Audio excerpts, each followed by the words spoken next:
Sabro, Amazinger, and today I'm going to present you a multi-week project that's going on for like 2 weeks now, and I'm gonna soon finish this. In this video, I'm making Ammonium Metavanadate from Vanadium Metal, and that you will not be able to see on the screen is that I have dissolved basically the vanadium metal up with electrochemistry using sulfuric and hydrochloric acids. You can only use sulfuric acid. I have tried out to only dissolve the vanadium metal with just temperature, basically like 70 degrees, and just stirring, but it didn't really work that well. Dissolved the vanadium metal a bit, so the solution got discolored into a blue color, but that wasn't really doing much. During a week nothing really happened, so for that reason I have used a power supply, just like as I used in the previous video where I used 12 volts. Here I also used, I think, 12 volts. I switched up to 6 and hooked the vanadium pieces to the anode side, to the positive side of the power supply, and to the negative I have put a graphite electrode. Thus I was able to quickly, in like 3 or 4 hours, dissolve the vanadium metals, most of it, not all, but most of it, into the solution. Here you can see me adding the 1.76 grams worth of sodium chlorate that is going to oxidize the solution, and basically this is a bit of excess here, but I used more because as we will progress on in the reaction, as we heat it up to maintain a higher temperature for the initiation of the, basically not to precipitate out the vanadium compounds later, we will break down more and more chlorate, and we can risk the fact that we can turn vanadium back into lower states, meaning 4 and 3, and reducing our yield with that. Then you can see that hydrochloric and sulfuric acid vapors are coming off the solution slowly but gently. The white fume indicates that, and also you can see that this solution is green because the hydrochloric acid makes the solution blue, indicating that vanadium compounds are present and that they are some vanadium chlorates or chloride. When we add more sulfuric acid, then the solution turns to green. Then dissolve this shit in there, and then going to add the acid to it, but you will see. Not only is just boil, but break down the chloride that you have added to the solution, and because you have basically heated up, it breaks down, and because it is not in the solution will turn back into, meaning in the solution the vanadium will turn back into a, let's say, state 4 or state 3 version.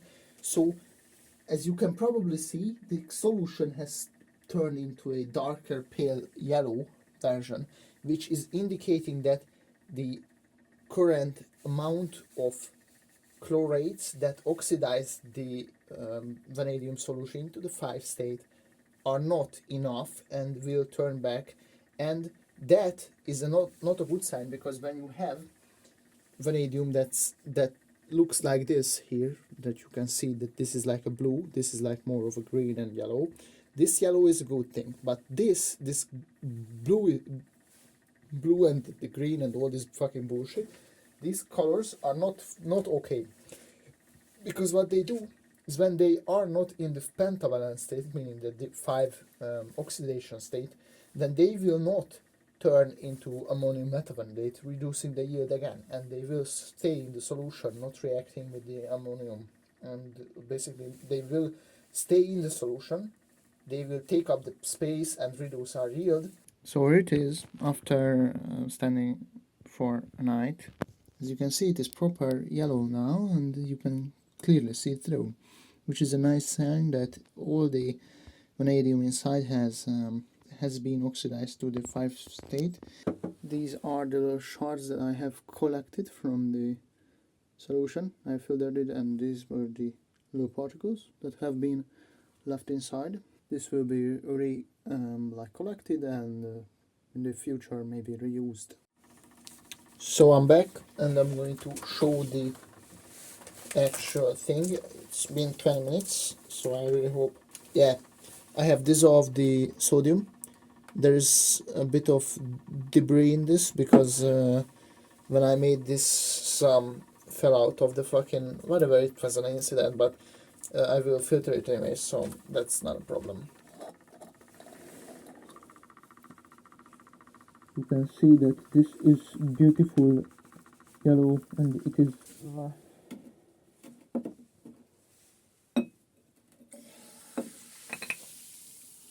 this was not a good idea. Okay, so mistake one. Yes, mistake one has been done. So back again, I have cleaned up the mess that I have made. I'm going to slowly add this shit, not just rapidly. It was a very big mistake that I have made.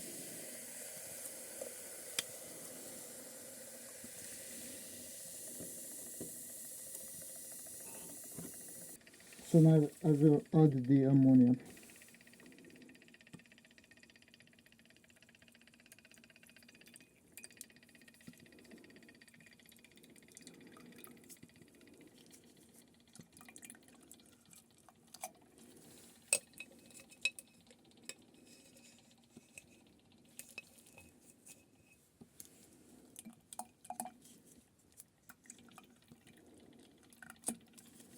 It's neutral, so I think this is good enough. It's still hot. It's like I think it's like 30-40 degrees. Hot filter it, then pour it back into this same container, and then add some ammonium chloride. So I have let for 20 minutes or so this bullshit to warm up, and now I will actually filter this off.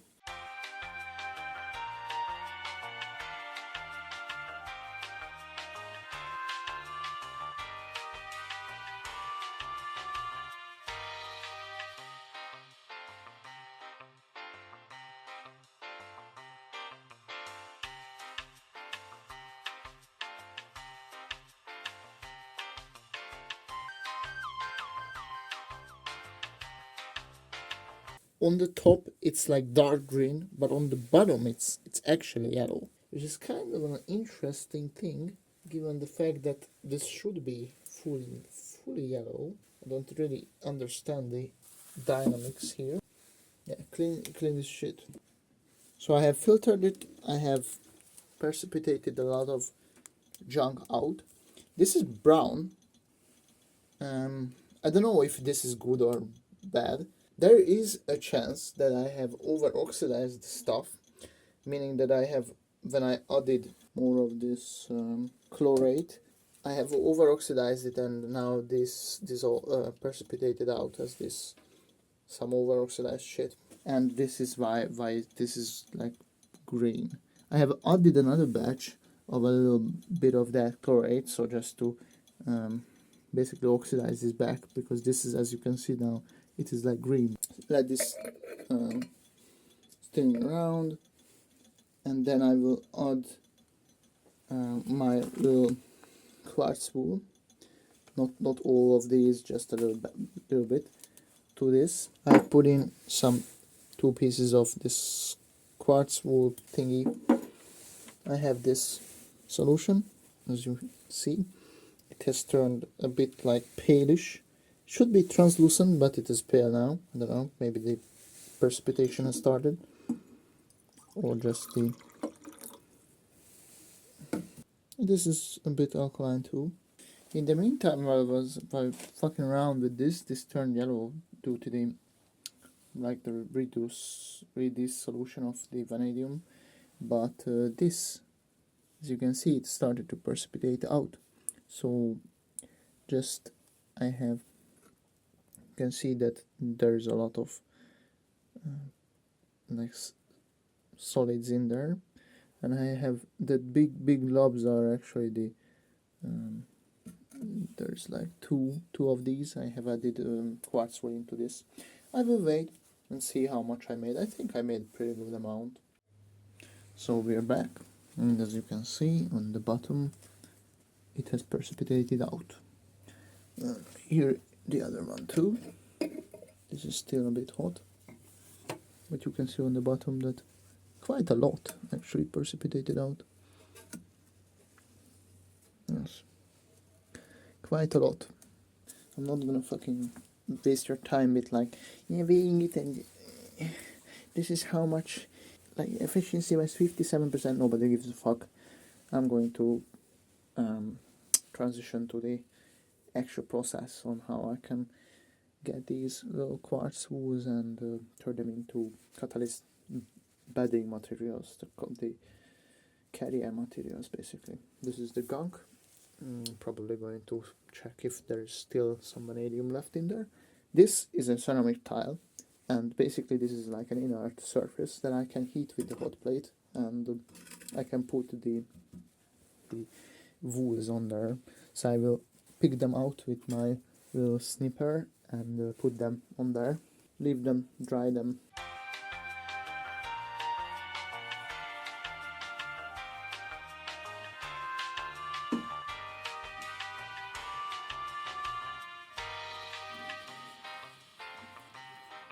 Filter this, and then I'm gonna adjust the pH lower down to like, I don't know, it's like 8 something right now, 8.0 something like that, 7.9.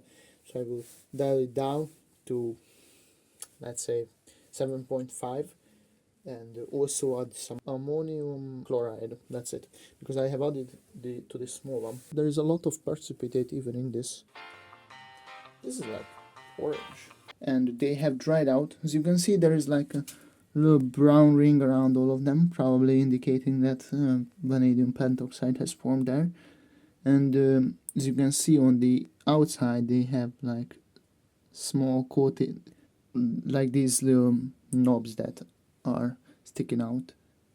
You can see the color is a bit off-white-ish, yellowish, indicating that we have probably succeeded. And so for this reason, next week I'm gonna set up my system. As I said, I'm going to monitor and calcine it in the tubing.